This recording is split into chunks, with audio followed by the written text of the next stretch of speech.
Hello Maplers, and welcome to MapleWorld World.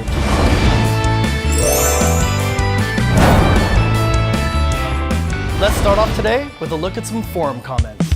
Yesterday I went to do a quest, but every channel I couldn't because someone was hacking the area. It is really sad that hackers run the Renegade server. Why is nothing being done to deal with these cheaters? In this MapleWorld World, we're going to give you a brief glimpse into how we fight hackers. Let's start with how to spot a GM in game.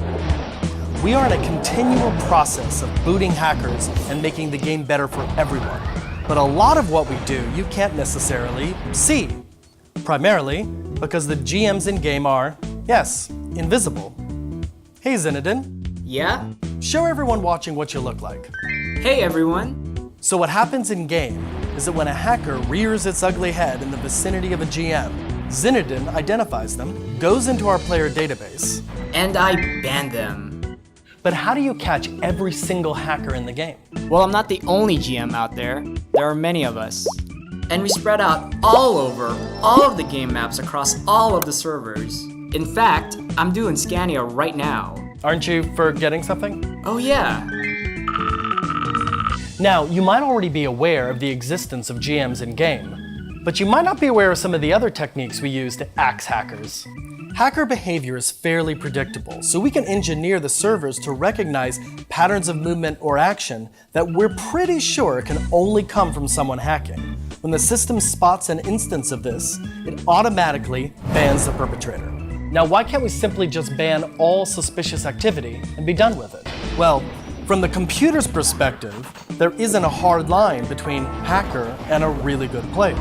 If we set the auto ban to be too restrictive, we run the risk of banning someone who's just really amazing at playing MapleStory. The balance is more of an art than a science, so we must also rely on the human eyes of GMs, and, of course, you.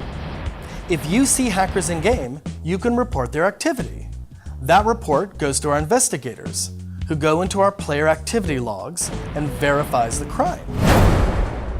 Now you, trustworthy Mapler, I know would never report an innocent player, but there are those who do, who flood our investigators with thousands of false reports. So to curb that, we have to place restrictions on reporting. For instance, you can only report someone once a week. But even if you don't actively report hackers, you could still do your part to help keep MapleWorld crime-free by just not playing with hackers or associating with sites that provide hacks. The less cooperation hackers get in-game, the better the overall game experience for everyone. If you have any further questions about anything you saw here, comment below or go to the MapleStory forums. Until next time, have a happy week in MapleWorld.